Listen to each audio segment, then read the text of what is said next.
Brothers and sisters, welcome to the Southland Sermon with your boy, the Rev. It is our first show doing this. Let's see how this goes. Hopefully that all worked for you and you guys could hear all the music and stuff. I got some special guests for this first one. First of all, top right, the man who ranks them 1 to 127, puts in the work, and also was the person who came up with the name for the show. He didn't think I'd give him credit for it, and I would. This is Jamie Williams. Is here. And then also the man, the myth, the blue blood, Zach McKinnell. Boys, thanks for joining me. Really appreciate y'all being on this inaugural sermon.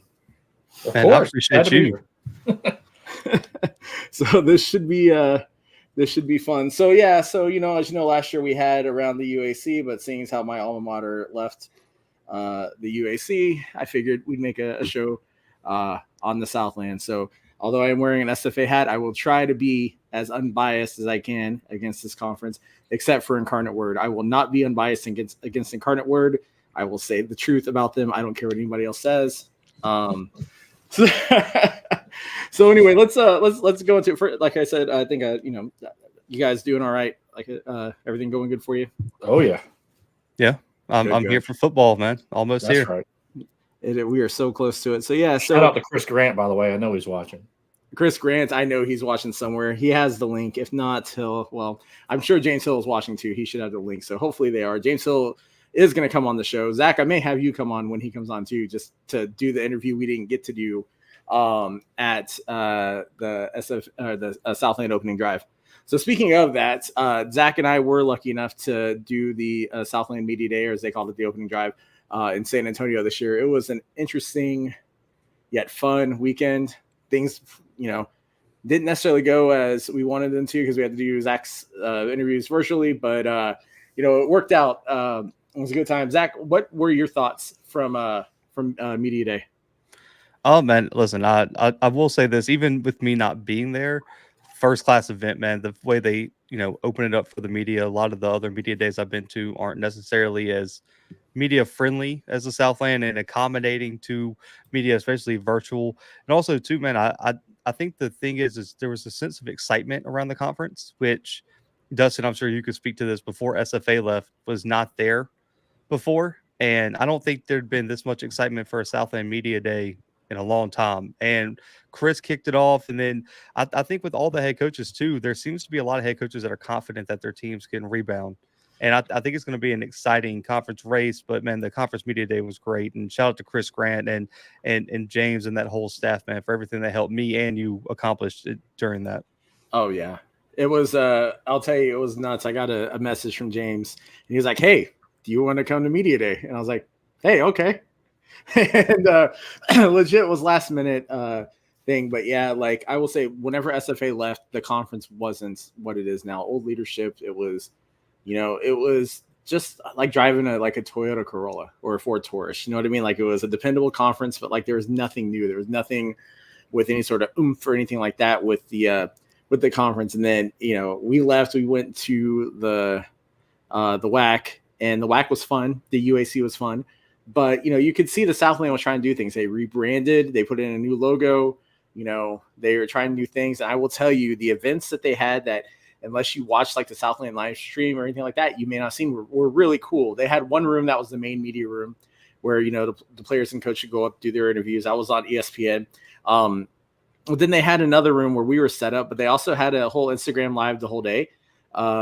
Interviewing folks. They had college football 25 set up, so the players are sitting there playing each other on it with the Southland made teams that James Hill didn't make. Although I will say he may have embellished a little bit on the rankings, but everybody looks like they had fun. They had a table for local media. They had a table. We had a table.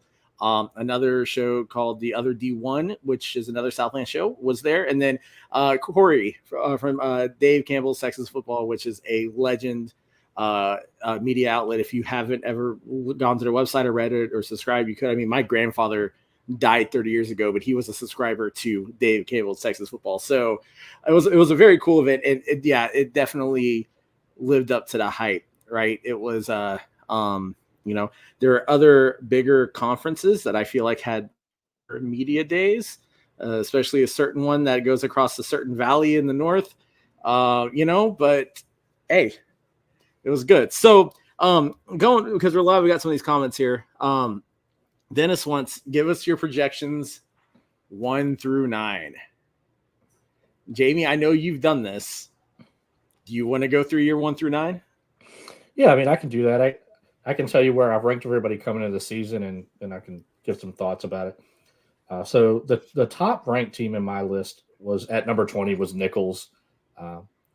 We'll give Rev. I know you'll love an opportunity to rebut here in a little while, but they do return a lot, and the big names to know, Jalen Spears and Colin Guggenheim. I swear Guggenheim has been in college football since 2012. Seems like, but excellent running backs there. So they'll be able to control the clock, and they don't have much of a passing game. I think their leading receiver from last year, David Robinson Jr., not the Admiral, has moved on. I think he was a senior last year. So they're going to have to find some pass catchers in that offense. Got a solid enough defense for the Southland. So I have them there. I don't know that that's where they wind up at the end of the year. Because at number 22, I have the team that I think is the most talented team. And that's Incarnate Word at number 22. It's another year for Click Kilo and Zach Elzada to work together. They just ran into a lot of, they're still a solid team, 9-2, I believe it was. And but they got popped by Nichols. And with the weak strength of schedule, kept them out of the playoffs. Then you go all the way to 52. And this is a team that I think, if you want to give an arrow up on a Southland team, it's Pete Rosamondo and Lamar.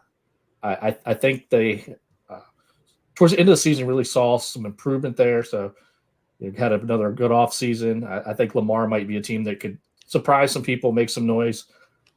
At number 60, I have the Revs alma mater, Stephen F. Austin. So hoping that they can settle in on a quarterback and Carthel can get that stuff rolling.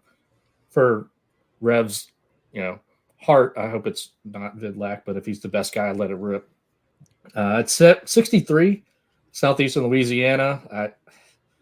I don't know what to think about this team. They've kind of fallen off the last couple of years. They've had that explosive offense with no defense, and I don't know if James Madison stole their soul in that playoff game or what, but they just haven't been as good since then. 76 is another team. It's a little intriguing to me. It was McNeese, because I refuse to say McNeese. But that linebacking core is going to be one of the top linebacking cores in the country. And then they got a transfer quarterback, Clifton McDowell, just played in the national championship game. So that will be an improvement at that position. We'll see what the weapons are like around them, but it's another team that could have a shot. 88, Houston Christian. I don't see much from them. A lot of people will say, look at what they brought in, look at their recruiting. They've said that for a couple of years. I mean, the only thing they can do is go to CVS. 104, Northwestern State, coming off of a unfortunate situation last year. So hopefully, a new coaching change, a new regime. I think they might be able to raise out of that 104 level and show some things. But I think it's going to take a couple of years for that program to rebuild. And then 109 is Texas A&M Commerce, still in their transition. So I believe they can, start making some waves and see if they can improve over the next couple of years. But I've got them as the worst team. So that's how I've got them to start the season. Like I said, I do think Incarnate Word is the most talented team overall. I just have Nichols ranked ahead of them right now, just, basically the last head-to-head. And I don't think Nichols has lost enough right now to drop them behind them, but that can change. And you all know that I'm willing to move people up and down quickly if the results show that. So that's what I got, Rev. Yeah. Zach, what about you? What thoughts do you have on the? I think Incarnate Word should be the strong favorite in the conference. I just don't see a team that I think is going to match up very well with them. I think they kind of went in that Nichols game. I think that was kind of their wake-up call last year, where I don't think they expected that Nichols team. And I saw Nichols play in person last year. I didn't see that when I went and saw them in person. And I think it was just a perfect game for Nichols and probably the worst game Incarnate Word played maybe all year last year. And so I think Incarnate Word repeats. I don't even know if it's just Calzada. I think they might have the two best quarterbacks in the conference on that roster, including the freshman that came in last year and lit it up. And his first start was like the freshman FCS freshman of the week, is undefeated as a starter right now. And Kilo has said that he still doesn't even know if Calzada is a starter. Yeah. So I wouldn't even be surprised if there's a little bit of a quarterback battle going on behind the scenes there. But I do agree with Jamie that I think Nichols still finds a way to finish second. And I think it's because of that defense. When you look at what they return in the secondary and how efficiently they force turnovers, and then on top of that too, they have arguably the most experienced offensive line in the conference. And behind that, you have two of the best running backs in the conference. I understand that quarterback's a massive question mark for Nichols, but I think they're just going to run the football, and that's going to be able to beat a majority of the teams in the Southland Conference. And then at third, God, I mean, this is where it gets kind of tough because I think you could probably get a tie here, really and truly, like a 3A, 3B thing between SFA and Lamar.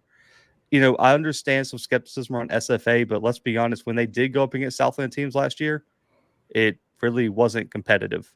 And I do think that they're going to be more prepared this year to compete. But I like what Lamar brings back, man. You look at what Rosamondo did in his first year. I had a coach from Idaho tell me that was the most improved team that they think was in the FCS last year when Idaho came down here and played them. And so, and then behind them, I think you get Southeastern Louisiana, McNeese after that. And then I think the bottom three, Houston Christian, Commerce, Northwestern State for me. Maybe that could be flipped because I do think Commerce and Northwestern State are both not going to be very good programs. I still just think with everything that happened at Northwestern State last year, it's going to take a season or so to really get that thing moving in the right direction. They lost a lot of talent to the portal, and that's a really, really young team with a lot of question marks, not very many redeeming qualities right now. So I think there's going to be some growing pains there. I think Houston Christian is better than them, but I think there's a massive gap between those bottom three and even the mid-level of this conference. Yeah, I feel like there's more. I mean, I don't think last year there was any parity in this conference, right? It was really effectively Nichols and Incarnate Word and then a gap. I think this year there's more parity, at least through the top half, maybe to the top 2/3. I said I was going to wear the hat of the team that I think is going to win the conference this year, and I am. And it's not SFA. It's and I dropped it. I should have practiced this. Should have practiced this, but it's Incarnate Word. Hey, someone get a screenshot. Yeah, someone get a screenshot. It's Incarnate Word. My thing about Incarnate Word is when we got to walk back, okay? Because this starts before Kilo. This starts when Kenny was the coach, okay? Yep. They go to play North Dakota State. They're in Fargo. They could have easily won that game. They left 6 points off the board, right? Because they went for it on fourth down instead of kicking field goals, right? They have a game each year where they out coach themselves, where they don't. I don't know if it's a lack of prep. I don't know what it is, but that the same thing happened against SLU, and then they had this happen against last year against Nichols. You knew what Nichols was going to do. I said this in a group chat with the FCS podcasters, but Nichols' offense was as one-dimensional as an Indiana Jones character arc, right? It's the same thing. You know what they're going to do. They're going to run the ball. That's it. That's what they do, and that's what they do well. So if you can't stop the run and you know it's coming at you, then you have a problem. Nichols was a 6-win team, and I mean, their 6 wins were against the Southland Conference for the most part. There's nothing outside of conference, and then they got absolutely stomped in against SIU, and then had to sit at the airport overnight, which sucked for them. That was brutal for them. And then shout out Chris Grant for being an awesome commissioner, because he's like, I'm going to go out there and help them out, but to that point, so I got Incarnate Word number 1. I've got Lamar number 2. I think Lamar is going to be a much more improved team than anybody is giving them credit for. I think Coach Rosamondo is doing the right things. He's recruiting well. Like you said, I was going to bring up the point about Idaho in their comments about Lamar last year, but Lamar is the most improved team in the conference. 3 and 4 is tricky because here's where I'd put Nichols and SFA. My thing with Nichols and my reasoning too why I don't think they're going to be a playoff team is they have one of the toughest starting schedules this year, because they've got back-to-back FBS, because they've got, I think, Louisiana Tech and then LSU back-to-back, and then they go to Sacramento and play Sacramento State, right? They're going to be beat up by the time they get to play against Incarnate Word, which is October 12th, I think. October 5th, October 12th, 1 and 2. They could easily start this season off 2 and 3, and then where are you going to go from there? Right? Because I don't think they're going to beat Cardinal Word. I don't think they're going to beat Lamar, if I'm being honest. And so I don't see them being a playoff team. I think they're overhyped a bit. I think they're getting a lot of credit for being a 6-win team that showed who they were by getting demolished by SIU. Absolutely demolished. So SFA, coming from the UAC to the Southland, let's be honest, the UAC's a bit tougher in competition. It is. The problem with SFA now is Brian Maurer is injured, right? Their QB1 is injured. So they are trying to figure out who's going to be QB1. And it could be Sam Vidlac. And, if he's the best man for the job, he's the best man for the job. One of the best things that SFA has going for him is they have a new offensive coordinator, right? And that brings the new breath of life to the team because last year they were running an offense built for an NFL caliber player that they did not have. Their defense looks to be improved. Coach Mutz has, put some work in there. So I put them forth. I don't think they're a playoff team, but I think they could be a 7-win team. They would be on the outside. They lose. I mean, losing the Montana State game kind of hurts in terms of out of conference, strength of schedule because now they have North American, they have UNT, and they have Northern Colorado. Right. So it's not like they have the strongest out of conference to start the year. After that, you kind of get in the mix of, hey, McNeese, SLU in that range. I think McNeese will be improved. I mean, they got Clifton McDowell at QB.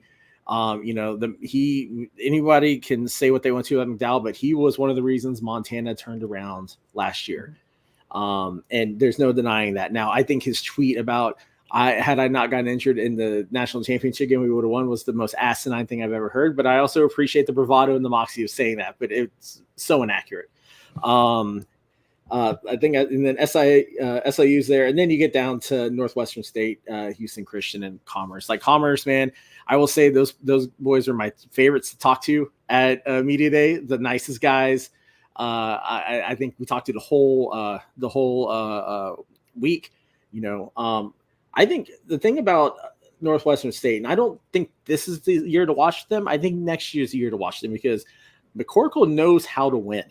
He is a winner. He's been a winner everywhere he's coached. So they brought in the right guy to turn that program around. And that's a really hard program to win at because there's not much funding. Turpin Stadium, even though it looks nice, is a dump. Like there's not much going for Natchitoches other than meat pies and the fact that they filmed Steel Magnolias there. But I think if there's anybody who can turn that program around, it's him. So I disagree with you guys, or at least with you, Jamie, on Nichols. But, it's okay.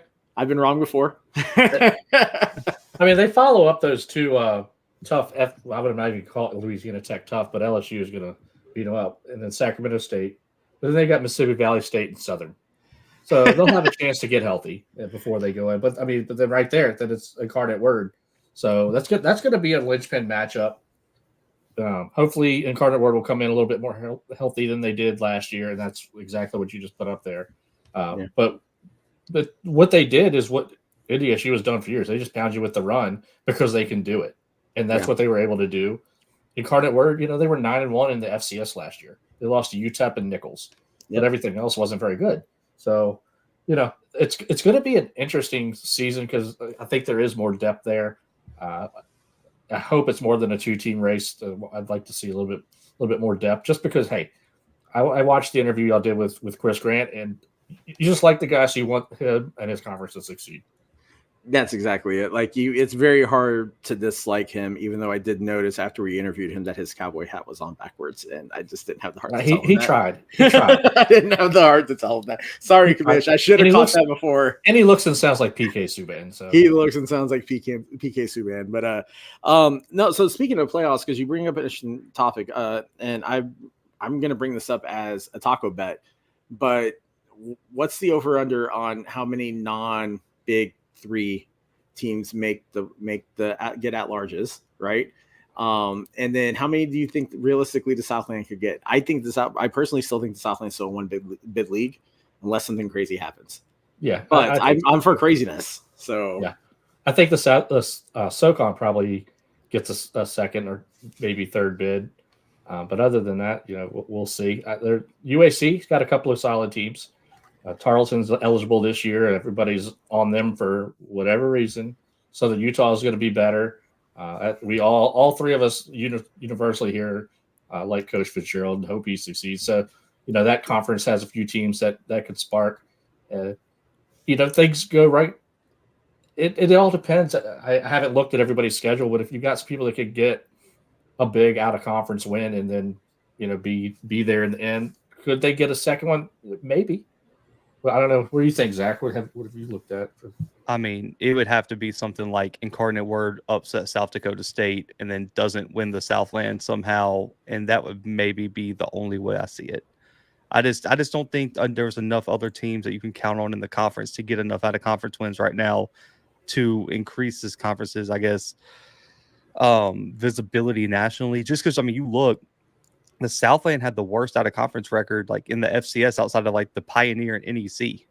Right. They won like 3 out of conference games, and 2 of those were Incarnate Word, if I'm not mistaken. So I just put that in perspective for everybody. It was just not good out of conference. And so can Southeastern Louisiana beat at Eastern Washington in Hammond after the week after they play South Dakota State 2 at home, which is going to be an insane stretch? Can Incarnate Word make that South Dakota State game interesting? Can Nichols win their out-of-conference games and make it competitive against Sac State? I mean, there's just too many question marks. And then I think the bottom of the conference is going to hurt them too, because I think there's going to be a whole lot of out-of-conference losses when you get to Commerce and Northwestern State and those guys that it's not going to look good on the Southland. Also, too, I'm really high on the SoCon, and I think they're a guaranteed 3-bid league this year. And I think depending on how much chaos I think the SoCon deserves more bids than maybe the CAA this year. I would agree. Depending on how things work out. Because I think you can make an argument if Mercer doesn't take a step back, which is a possibility because they brought in a lot of talented guys. Mercer, Western Carolina, Furman, and Chat. Those four teams all could be playoff caliber teams next year. And then somebody always pops. Then you can never count out Chris Hatcher. Every time they're voted outside the top 5 in the SoCon, they find a Walter Payton award-winning quarterback and throw him in there. But I also think too, with the CAA is going to determine how many bids these Southern conferences get, because Villanova is getting a lot of hype. Obviously, Richmond's probably in there, but then behind those 2 teams, there's a lot of question marks and a lot of teams that could be playoff caliber teams. But there's a lot of teams with a lot of question marks just across the board. William and Mary, do they bounce back? Does New Hampshire get it together? Is Rhode Island better with all the transfers they added? Can one of the newcomers like, a Campbell or somebody emerge, or a Thompson put it together in year 2 with that staff? But also look at, too, you also got the HBCU conferences that there's a possibility a North Carolina Central has the same out of conference schedule they had last year with the Alabama State game, neutral site, who's the favorite in the SWAC East. So if they win that game, beat an Elon, beat a Campbell, and beat a North Carolina A&T, if they end up losing 1 game in the MEAC, that could be a 10-win team. Another 9-win team like last year, they probably get in. Yeah. And then in the SWAC, Jackson and FAMU both have schedules that could lean toward being in that conversation too. So I just think it's going to be too spread out for the Southland men to get 2 bids. It would have to be pure chaos. No, yeah, I agree with you on that. Like, I don't see it, right? It would take someone like Incarnate Word going undefeated, and then someone else being a 1-loss team and blowing through their schedule. And let's be honest, if Incarnate Word is undefeated, then that causes a lot more headache because that takes down South Dakota State, right? So I'll say headache, but just a lot more drama is going on. So yeah, I think it's really hard this year. Especially with the out-of-conference schedules. I mean, the fact that South Dakota State's playing 2 Southland teams that's brutal for the conference right now. Granted, one of them is on the road in Hammond, but, Incarnate Word's got to go to Brookings. And Brookings, Zach, you and I have both been there. It is not a very visitor-friendly environment to go into. No. I mean, but if you look at Incarnate Word, I do think, and Kilo talked about this, as kind of an opportunity, though. And Kilo said that's why they changed the out-of-conference scheduling after what happened last season. They wanted to be more aggressive. To be fair, even if it's a blowout, I don't know if it really hurts them, because I think that's kind of what everyone's expecting. Yeah, is South Dakota State to blow them out. But what happens if they go in there and play a 7-10 point loss and compete for 3-4 quarters? man, talk about a boost in the resume for Incarnate Word if they get through the Southland. Now you're talking about, even with a loss, they're probably in a strong conversation to get one of those final 3 seeds in the playoffs. Yeah, like I don't think South Dakota State scheduling Incarnate Word does anything to help South Dakota State. I think honestly, it just all it's going to do is help Incarnate Word if Incarnate Word either wins or keeps it close, right? I feel like South Dakota State has more to lose with this scheduling up with Incarnate Word than anybody else. Yeah, the Jacks are kind of in that level of damned if you do, damned if you don't. Oh, you don't schedule anybody, but if you do, oh well, you're supposed to whip them. So what? They're kind of getting into that North Dakota State. It's kind of like we were for a while at James Madison, where it's like, okay, so what? You went and you beat Chattanooga, we did, So I mean, the out of conference schedule just across all the teams looks tough. I mean, for everybody, I think the team with the weakest, honestly, is probably SFA outside the North Texas game. Because they got North American and then they've got Northern Colorado. Northern Colorado, I don't think has had a winning season, and I can't even think how long it's been. I should have asked Ben. I'm sure I'll have them. I'll have Bear Claw Media on the show at some point. They've lost 17 out of their last 18 ball. Yeah. It's not good. I mean, I know they've got a new coach, so we'll see after the debacle of the McCaffrey stuff. But I mean, that's not beefing anybody's schedule up. I mean, even North Texas, they're not that good. They've been kind of decimated. So North American, that's going to be the tough one there, buddy. You never know. You never know North American. They represent an entire continent. Yeah, you guys literally have Incarnate Word's out of conference schedule from last year. Yeah, we do. Pretty much. It's literally just a flip. So y'all might win 9 games and not make it if y'all don't win the Southland. Yeah, that's exactly what I want to transition this comment from Jason Plotkin. I don't know if you guys saw the interview with the Houston Christian AD. The Houston Christian's been in the news a lot recently when it's come to everything, including the House versus NCAA, some of the things like that. They basically were told by a judge to either pay or drop programs, right? But what's interesting is their AD said one thing that I found really interesting, and we kind of touched on it earlier. But that CVS that's right there at the stadium, that's owned by Houston Christian. That's Houston Christian's land. And they said that they're going to end the lease and tear it down and expand their stadium. So I don't, my thing with Houston Christian is this: they don't have money. They really don't. I don't know if you've ever been to the Houston Christian campus, either one of y'all. It took up my eye doctor is right there. And so I drive by it when I go in, and it finally took them this year to update the signage on the campus to have it say Houston Christian University instead of Houston Baptist. And I'm 100% convinced when they walked into media day, they were carrying duffel bags that still said HBU on them. They just don't have the cash. So I'd be really shocked where they're going to get this money from to expand Husky Stadium. But then again, does it help them recruit at all? Because their other facilities are just subpar. I always figured you could get bonuses on their prescriptions. That might help. I mean, why aren't you doing NIL with CVS? But no, I don't, Houston, my thing with Houston Christian, it's not just football, it's basketball. Their basketball arena, my high school gym was bigger than that. And this is back in the late 90s. So before Texas went nuts building giant things, right? Their basketball arena is one of the tiniest things I've ever seen in my life. And yet they're trying to compete at a D1 level. They're not a D1 school at the moment. And I don't know how long they're able to maintain being one. Trade being honest. For what is it, West Texas A&M that's been wanting to jump? Yes, just let them jump and send HCU back down to D2. Yeah, well, so SFA's new AD, Mike McBroom, came from West Texas A&M, right? He got West Texas A&M a brand new football stadium. He got all these upgraded facilities. They're ready to move up. So if the Southland doesn't take them, then the WAC needs to go after them real hard, because they would be a great fit anywhere in Division I, and they are a Division I ready program. And Houston Christian's facilities are bad, and sorry, Andrew Incarnate Word's facilities are pretty bad too. Not gonna lie to you, that Benson money isn't going to your football stadium. It really needs to. I mean, I think a lot of folks in the Southland do need some facilities upgrades. SFA is one of them. Not going to lie to you, our stadium needs love and needs rebuilt. And but I think that's just kind of par for the course with this conference. Like outside of Strawberry Stadium and Hammond,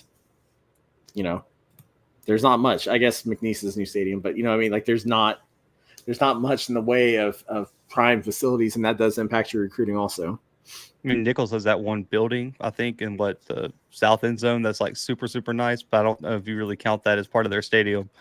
Yeah, they've got the Manning Passing Academy. That's what they're going to get people there for. So I think one of the things I remember I sent some comments in on our thing, our chat earlier, and I'm trying to find what all I had in here for the thing. First of all, I said we were going to crap on Sam Herder because he bailed out on the show, but Sam will be on later on this year. So shout out to Sam and Hero Sports. Unfortunately, he had a thing come up, so he couldn't do it. No, we talked. I think we hit everything like who our picks were, right? Why Nichols should not be ranked who they are. That is a note in here. I promise you. It says why Nichols is overrated. And then who could get an at-large? I think that's it. It's very interesting. Next week, we're almost the football guys. We're not very far away. Next weekend.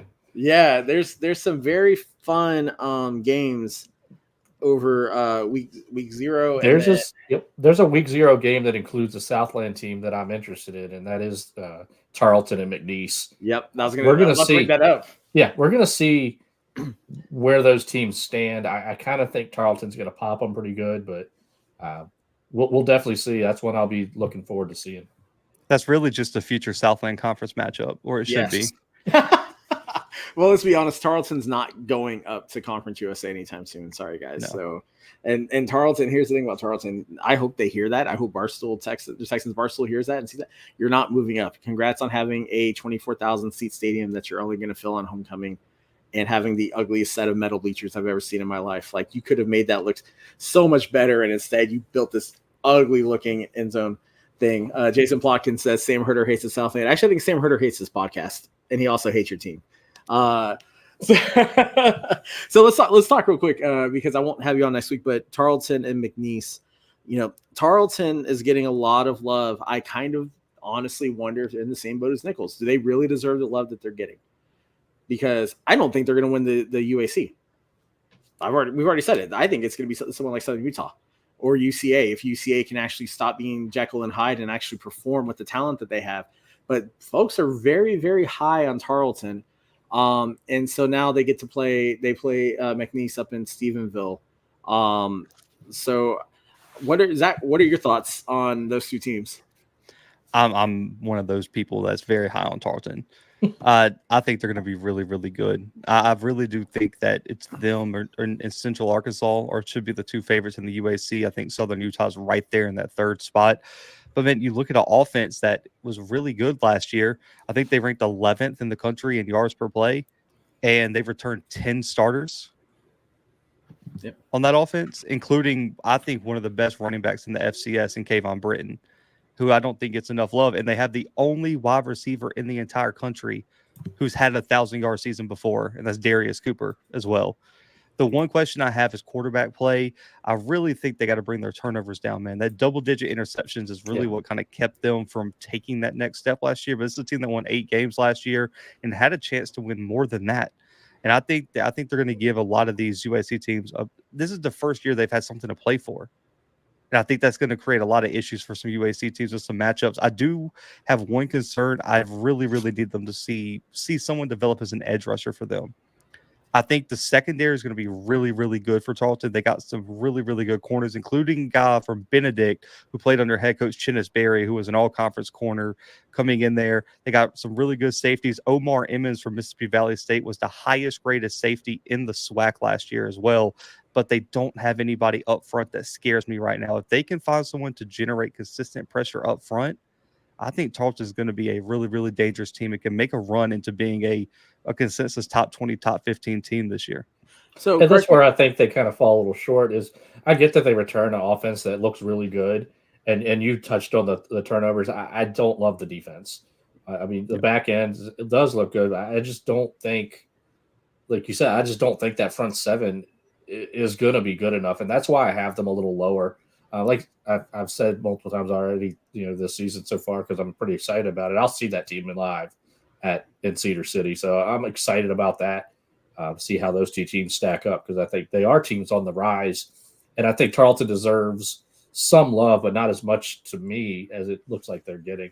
I think they're right now. I think they're a borderline rankable team. Same as anybody in that, call it 18 to 40 range. If you're on a ballot, I'm not going to argue with you. Yeah, like I put them at 25 in my ballot, but I put them there because I'm like, again, anybody in that 25 to 35 range you could probably put there, and I just didn't feel like dealing with chirps.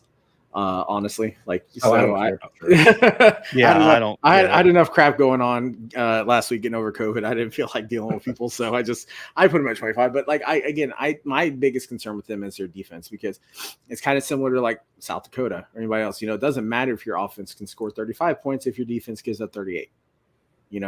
And their defense was what, like the 60th ranked defense last year, 70th. Like it was in like that range. Yeah, in that range. Like. So it's not a strong defense. Now, I know they brought in some transfers. They brought in things to help out. I mean, they've got a hell of a coach there too, but I don't know. I kind of wonder too, part of it to me is Tarleton exuberance. And by that, I mean, they put out a tweet. They're like, other than North Dakota State and South Dakota State, we were the only team who had winning seasons in all 4 of our transition years. Yeah, 3 of those years you played mainly D2 schools. Outside of your conference thing, you went through cupcakes like Homer Simpson, like it in donuts. Like, I'm just saying, like you did, like maybe tone it down a little bit. And they had this whole thing, we're going FBS. You're not going FBS anytime soon. So you know what? One of the things about them too is like, it's where stats don't lie, but statisticians do. Yeah. Tim Rosario had a cool stat about how they yards per play on defense were in the top. Whatever it was, they were 16th in the country. Yeah, but they also had 100+ more defensive plays than a lot of teams, so they couldn't get off the field. So while that looks good and it's a good metric, you can pick and choose. I could pick the opposite and say, well, they were the 60th in defense because they couldn't get off the field. So we're all good at picking the stats that frame our argument, and I think they're good arguments. And thankfully, we've got 10 days and we're going to find out. Yeah. And I think it'll be interesting to see how Tarleton does against McNeese's defense, because I think that McNeese struggled last year is they didn't have an offense at all. Now they've got a quarterback in Clifton McDowell, but they have, in my opinion, the best defensive player in the Southland on their team. Yeah. So like, I'll be very interested to see is Micah Davey for anybody who's And honestly, I think he's also a very nice guy.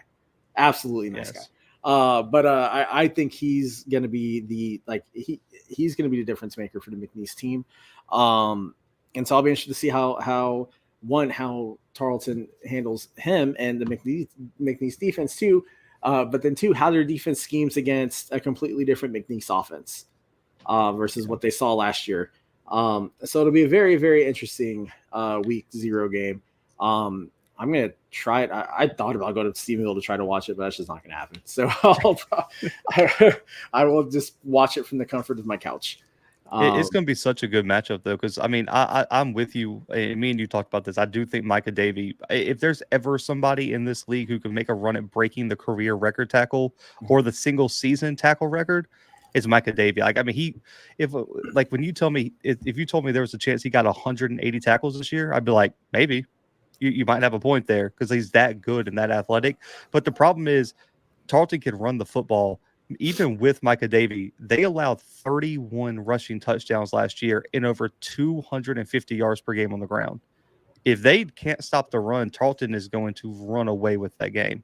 And it's not even going to be close. Yeah, and that's another reason. I go back to my stats don't lie. Like, to me, linebacker tackles don't always impress me. I want to see linebackers with TFLs and sacks. Agreed. Because, of course, the linebacker is going to have a bunch of tackles. If your front stinks and the linebacker's getting you 7 yards, so what? Like, good for them. But I think McNeese has a chance to have a better defense, though. And not just Mike Davey, the entire linebacker core looks really solid to me. Yeah, I think they're better. I think Goff is going to now he has the tools to have a better, to have a better team. I don't think they're going to be a, the 9-2 McNeese team of old that we saw that got left out of the playoffs, but I think they'll be better. They'll definitely be better. I mean, you bring in 60 new players, you exactly. gotta hope it can be better than it was last. I mean, there was a chance if Northwestern State didn't have to forfeit the season. It's like I don't know. Like, do they go winless because their only win was a forfeit win? Yeah. I mean, Northwestern State was pretty bad. I mean, the problem was so was McNeese. I mean, it was atrocious. Yeah, it was rough. Awesome. Well, guys, we're about 40 minutes in. I think this is a good length. So before we go, let me give you guys an opportunity to promote the stuff you're on. Zach, let's start with you. Man, as always, Dustin, man, I appreciate you having me on. It was an honor to be on the inaugural episode of the Southland Sermon. You can find me on the Blue Bloods on YouTube with Coach Fred, audio version with Timothy Rosario, FCS Football Central on SI is where all our written content is, si.com/college/FCS. And I promise this probably won't be the last time you see me on this show. And me and Dustin have been talking. It's not going to be the last time you see him on my show over there, man. So I just appreciate you having me. No, man, it's always a pleasure, and we're gonna make a Southland Media Day fun next year. Oh yeah, for sure. I think, and I want to get Jamie to come too because I think it would be good for Jamie to be there as well. Jamie and I talked about this, but Jamie, go ahead, talk. You put out some really great content this past week, and I know you got a lot coming up too. So, why don't you? Yeah, I mean, look out for the FCS Fans Nation podcast. We record Sundays. We don't go out do a lot of live. We'll do a couple live shows, and those are the fun ones. If you want to check out our YouTube page, I ranked all the teams. We talked about it last week. I mean, obviously, as we've said, this show is on our Fans Nation Network, and all we're here to do is promote the FCS without an ego. We love having Zach. We love having Sam. We want to promote what everybody does because we're promoting the FCS. And, I mean, Zach, your stuff is awesome. You're one of the best. So glad to always have a chance to chat with you, and it's always been good in Frisco. Glad you guys hung out. So looking forward to that again. Looking forward to the season. And I'm sure we'll all be on each other's shows and promoting this awesome subdivision. And I can say it's an awesome subdivision because my team's not even in it and still be right. Come back home. James. Come back. You don't need to be a bowl team. Come back. Yeah. Did you get more enjoyment winning the FCS national title or playing in the bowl game this year? It's pretty damn close. I think honestly, I think beating UVA, beating App State when we didn't beat them last year. It's kind of taken the sting off of missing the playoffs. But hey, there's a 12-team playoff that we're now eligible for. So, yep. So what do you think you would have enjoyed more, winning the national championship or winning the Armed Forces Bowl I mean, if we'd have won that bowl game, especially with all the circumstances surrounding it, that would have been. I probably wouldn't have shut up. Still, they would have beat any other team but Air Force. That the academy schools are the worst teams to play in a bowl game every year. It's like the worst draw of all time. Yeah. And it was. And we had a lot of people sit out, which is no excuse because we still had our quarterback and all that. We just didn't play well. And Air Force was, and you got to think Air Force last year was a top 15 to 20 team. Then everybody got hurt, and then they all were back for the bowl game, which is fine, Yeah. And I'm glad to have had a bowl game. They got it under the belt, and now we're fully eligible. So the Sun Belts, you better watch out because they didn't let us play the last 2 years. So you're welcome, Troy. Well, real quick, Andrew Markham brings up a good point. He says that Southland needs to continue scheduling more FCS competitive games and not so many dang FBS games. And Andrew, I agree with that. But the thing too, of course, it comes down to money, right? Yeah. The do-re-mi speaks more than anything else. And some of these schools desperately need these body bag games to help fund their stuff. It's a horrible situation to be in. It really is. But maybe as you see more schools get better, maybe you get more funding, things like that. You see less from certain schools, but you're always going to see Houston Christian take or Nichols take one or two body bag games, or that's just the nature of the conference at the moment. Let's show one more. He left out the word West there. Texas State looks pretty damn good. They're going to be so good next year. I know. I hate to compliment Texas State. It's an old Southland thing where I don't want to say anything nice about them, but damn, they're going to be really good. They're the team I think is going to get the into the 12-team playoff. Sorry, Jamie, but like they're going to be really damn good. You got a pretty damn good quarterback too. Yeah, Yeah. they've got a great assistant assistant coach and the good doctor Lindsey Scott up there. So anyways, so this would be the benediction where I tell you to go forth and enjoy football, but we don't have football yet this week, so we will do that next week. Once again, thank you all so much for coming on. One more thing, and I forgot to do this earlier. I shout out Jamie because he helped me with this name where I was struggling with it because I didn't want to have a name that was going to actually insult the Southland, although I wanted to. But the theme earlier, my nephew is a record engineer. He out in California, so he and I worked last week while I was sick through Muse and put together the music. So I'll shout him out. Good job, CG. You can find him on Spotify under Gage. Really good stuff. And then also one other person I want to give a big shout out to, and that's Chad Myros from Jackrabbit Illustrated. The man is a genius with Canva. Helped me put together the awesome visuals that you saw with this. So Chad, I appreciate you. All y'all with that. Yeah, Chad, like really, Chad was like, hey man, I got ideas. Like I'm whiz with Canva, and I'm like, good, because I'm not. And so with that, this show, like we'll try to go Monday night, Tuesday night. I try not to go around when like other folks are going live on YouTube, right? So like Jackrabbit Illustrated records a lot, and so I try to dodge them. But also, if you haven't, this is your first time coming across the channel, like and subscribe. Check out all the content we have. JB mentioned the Sunday show. Right, but then we also have the Eagles Power Hour. We've got Jackrabbit Illustrated, the A team, and the B team. I don't know if the J and K show is coming back or not, but they were on there as well. But I haven't seen anything from them. But there's a fight on Montana. I know Adam's getting ready to record the stuff too. And then also, like we said, the other so Hero Sports, FCS Nation Radio, and Zach, who listed off 19,000 different places you can see his content. So make sure you go through Twitter, go through all the stuff, like and subscribe for these guys. It's going to be one hell of a football season. And just before we go, who's your national champion game pick? Not champion, but who's playing? Who are we going to see in Frisco, do you think, in January? Oh God, Dakota State and Montana. Yeah, two of those four. You don't think UCA? Just kidding. The only other team that has an outside shot because if they should run through their schedule. Yeah. And could be a top 2 seed and maybe make somebody come to them as Villanova. But I don't see that. Was my thought. If it's not one of the Montana or Dakotas, it's going to be Villanova sneaking in there somehow, having a crazy run. But I think it's going to be the 2 Dakotas. I'm calling a marker rematch in Frisco this year. I'm going to take Montana State and South Dakota State. Okay. So we're going to hit the trifecta of all those in the past 3 years. But yeah, it should be. And who knows? Maybe we have a surprise. Maybe we do have Villanova. Maybe we have UCA. But with these injuries right now, with North Dakota State that's starting to be reported, man, I'm getting a little nervous about my pick. If people start getting hurt, I'm going to go ahead and roll with Montana State there because I'm not feeling because North Dakota State does not have the depth that they did during the dynasty run. Yep. Losing some of the players that they've been reportedly losing, I'm getting real nervous about my pick there. Oh, yeah. And including somewhere who I thought was a favorite for the Buck Buchanan Award. And exactly. That could be more than just the Colorado game, from what I understand. Yeah, I heard that too. But here's the thing: if you want to root for Montana State, but you can't afford them, just root for William and Mary because they're still Montana State, bought on Wish. So, all right, guys. Anyway, that's it. Thanks for coming on. Thanks for watching. Make sure you like and subscribe. Everything. We will see you guys next week. Peace.